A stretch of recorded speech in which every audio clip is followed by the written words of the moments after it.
नमस्कार मित्रांनो, जय महाराष्ट्र। मित्रांनो, कोकणातील राजकारण पुन्हा तापलेलं आहे। भाजप नेते नारायण राणे यांनी एका मागोमाग एक स्फोटक विधान करून ठाकरे बंधू, शिंदे गट आणि भाजपाचं समीकरण चालवलंय। एका बाजूला उद्धव ठाकरे आणि राज ठाकरे यांच्यावर थेट हल्लाबोल करत, तर दुसऱ्या बाजूला शिंदे गटाला थेट इशारा दिलेला आहे। जर शिंदे आणि ठाकरे गट एकत्र आले तर आम्ही भाजपकडून संबंध तोडू। आता प्रश्न असा की राणेंचं हे विधान म्हणजे नाराजीचा स्फोट आहे का, की कोकणातील येणाऱ्या निवडणुकांसाठीचा मोठा राजकीय डाव?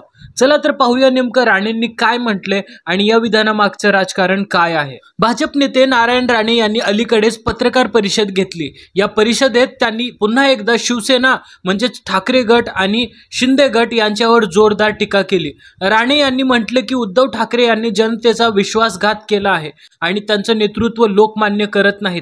याच वेळी राणे यांनी शिवसेना म्हणजेच शिंदे गट बाबतही मोठं वक्तव्य केलंय। अलीकडे कोकणात चर्चा सुरू आहे की शिवसेना म्हणजे शिंदे गट आणि ठाकरे गट एकत्र येऊन स्थानिक स्वराज्य संस्थांच्या निवडणुका लढवू शकतात, म्हणजे दोन्ही गट पुन्हा एकत्र येण्याची शक्यता वर्तवली जात आहे। या चर्चेवर नारायण राणे यांनी प्रतिक्रिया देत असताना स्पष्ट शब्दात सांगितलं की जर खरंच शिंदे गट आणि ठाकरे गट यांची एकत्र येण्याचा निर्णय घेतला तर आम्ही भाजपकडून सिंधुदुर्ग आणि रत्नागिरी या दोन्ही जिल्ह्यात शिंदे गटाशी संपर्क तोडू। त्यांच्या या वक्तव्यामुळे कोकणात आणि राज्याच्या राजकारणात मोठी चर्चा सुरू झालेली आहे। राणे यांचा कोकणात मोठा प्रभाव आहे आणि त्यांचा प्रदेशाशी घट्ट संबंध आहे, त्यामुळे त्यांनी दिलेलं हे विधान केवळ एक प्रतिक्रिया नसून कोकणातील आगामी राजकीय समीकरणावर मोठा परिणाम करणारा इशारा मानला जात आहे। मित्रांनो, थोडक्यात सांगायचं झालं तर नारायण राणे यांनी उद्धव ठाकरे यांच्यावर टीका करताना शिंदे गटालाही इशारा दिलेला आहे। त्यांनी सांगितले की जर शिंदे गटाने ठाकरे गटाशी हातमिळवणी केली तर भाजप त्यांच्याशी कोकणातलं सहकार्य संपवेल। या वक्तव्यानंतर आता सगळ्यांचे लक्ष कोकणातील राजकीय घडामोडीकडे लागलं आहे। महापालिका निवडणुकीच्या पार्श्वभूमीवर सध्या चर्चा सुरू आहे की ठाकरे गट आणि मनसे एकत्र येऊन निवडणूक लढवू शकतात। या चर्चेवर प्रतिक्रिया देताना भाजप नेते नारायण राणे या दोन्हीही ठाकरे बंधूंवर म्हणजे उद्धव ठाकरे आणि राज ठाकरेंवर जोरदार टीका केली आहे। राणे म्हणाले की अलीकडे उद्धव ठाकरे आणि राज ठाकरे यांच्या भेटीच्या बातम्या येत आहेत। उद्धव ठाकरे सध्या दौरे करून सरकारवर आरोप करत आहेत, पण ते मुख्यमंत्री असताना त्यांनी राज्यासाठी नेमकं काय केलं?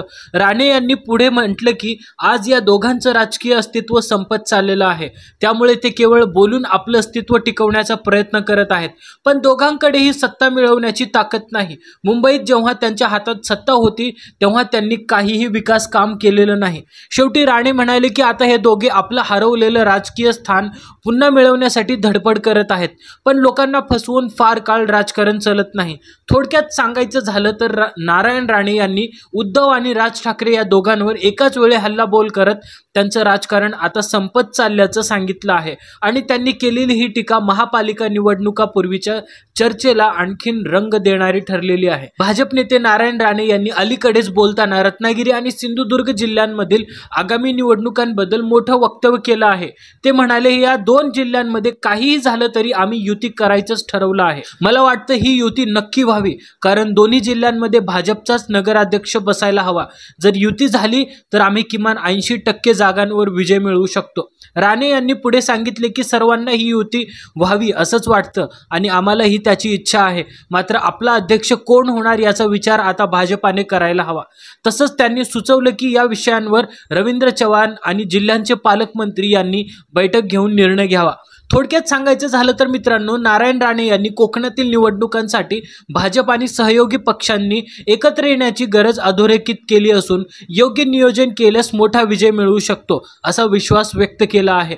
नारायण राणे यांच्या सलग विधानांमुळे कोकणात आणि राज्याच्या राजकारणात पुन्हा एकदा हलचल निर्माण झाली आहे। एका बाजूला त्यांनी उद्धव आणि राज ठाकरे यांच्यावर थेट टीका केली, तर दुसऱ्या बाजूला शिंदे गटालाही इशारा दिला। आता प्रश्न असा आहे, राणे यांच्या वक्तव्यांमागे फक्त नाराजी आहे की येणाऱ्या निवडणुकांसाठीचा राजकीय डावपेच? कोकणातले राजकीय तापमान आता आणखीन वाढणार आहे हे निश्चित। आता पाहावं लागेल की ठाकरे बंधू आणि शिंदे गट या सगळ्यांवर काय भूमिका घेतात आणि भाजप पुढे कोणता पवित्रा घेतो। मित्रांनो, तुम्हाला काय वाटतं? नारायण राणे यांची ही वक्तव्य म्हणजे सत्ता समीकरणांचा इशारा आहे का, की फक्त राजकीय शो ऑफ आहे?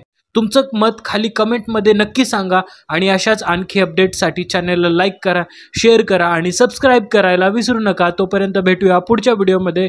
जय हिंद, जय महाराष्ट्र।